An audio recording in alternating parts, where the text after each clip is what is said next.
जय सिया राम। सभी भक्तों को रामायण के भाग 2 में बहुत बहुत स्वागत है। आइए हम रामायण के भाग 2 में आते हैं और प्रभु श्री राम जी की कथा का रसास्वादन करते हैं और आनंद लेकर के हम पुण्य लेते हैं। जय सिया राम। जथा सुवंजनयन जिद्रग साधक सिद्ध सुजान, कौतुक देखत शैल बन भूतल भूरि निधान। जैसे सिद्ध जनों को नेत्रों में लगाकर साधक सिद्ध और सुजान पर्वतों, वनों और पृथ्वी के अंदर कौतुक से ही बहुत सी खाने देखते हैं। गुरुपद रज मृदु मंजुल अंजन, नयन अमीय द्रग दोष विभंजन। तेहि करि बिमल विवेक विलोचन, बरनउ राम चरित भव मोचन। श्री गुरु महाराज के चरणों की रज कोमल और सुंदर नयनामृत अंजन है, जो नेत्रों के दोषों का नाश करने वाला है। उस अंजन से विवेक रूपी नेत्रों को निर्मल करके मैं संसार रूपी बंधन से छुड़ाने वाले श्री राम चरित्र का वर्णन करता हूँ। बंदऊ प्रथम महिषुर चरना, मोह जनित संशय सब हरना। सुजन समाज सकल गुण खानी, करऊं प्रणाम सप्रेम सुबानी। पहले पृथ्वी के देवता ब्राह्मणों के चरणों की वंदना करता हूँ, जो अज्ञान से उत्पन्न सब संदेहों की हरने वाली है। फिर सब गुणों की खान संत समाज को प्रेम सहित सुंदर वाणी से प्रणाम करता हूँ। साधु चरित शुभ चरित कपासु, निरस विशद गुण मय फल जासु। जो सही दुख परिछिद्र दुरावा, वंदनीय जहि जग जस पावा। संतों का चरित्र कपास के चरित्र जीवन के समान शुभ है, जिसका फल नीरस विशद और गुणमय होता है। कपास की डोडी नीरस होती है, संत चरित्र में भी विषयासक्ति नहीं है, इससे वह भी नीरस है।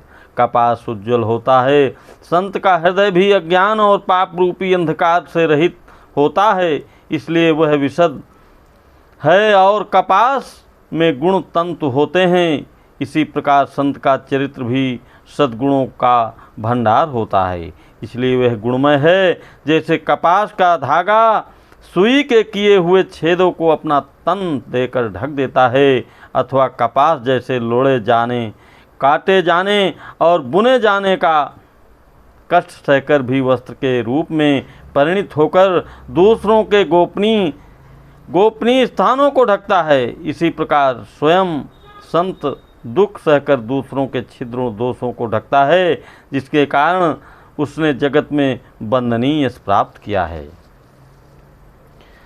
मृदु मंगल मय संत समाजू, जो जग जंगम तीरथ राजू। राम भक्ति जहाँ सुर सरी धारा, सरसई ब्रह्म विचार प्रचारा। संतों का समाज आनंद और कल्याणमय है, जो जगत में चलता फिरता तीर्थराज प्रयाग है, जहाँ उस संत समाज रूपी प्रयागराज में राम भक्ति रूपी गंगा जी की धारा है। और ब्रह्म विचार का प्रचार सरस्वती जी हैं। विधि निषेधमय कलिमल हरनी, करम कथा रवि नंदनी वरनी, हरिहर कथा विराजती बेनी, सुनत सकल मृदु मंगल देनी। विधि और निषेध, ये करो और यह न करो रूपी कर्मों की कथा कलियुग के पापों को हरने वाली सूरतनया यमुना जी हैं। और भगवान विष्णु और शंकर जी की कथाएं त्रिवेणी रूप से सुशोभित हैं, जो सुनते ही सब आनंद और कल्याण को देने वाली हैं।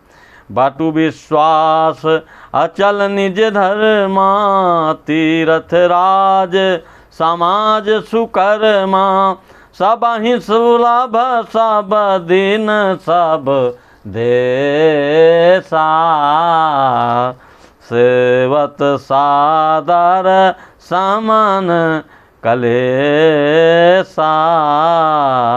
उस संत समाज रूपी प्रयाग में अपने धर्म में जो अटल विश्वास है वह अक्षयवट है, और शुभ कर्म ही उस तीर्थ राज समाज परिकर है। वह संत समाज रूपी प्रयागराज सब देशों में सब समय सभी को सहज ही प्राप्त हो सकता है, और आदर पूर्वक सेवन करने से क्लेशों को नष्ट करने वाला है।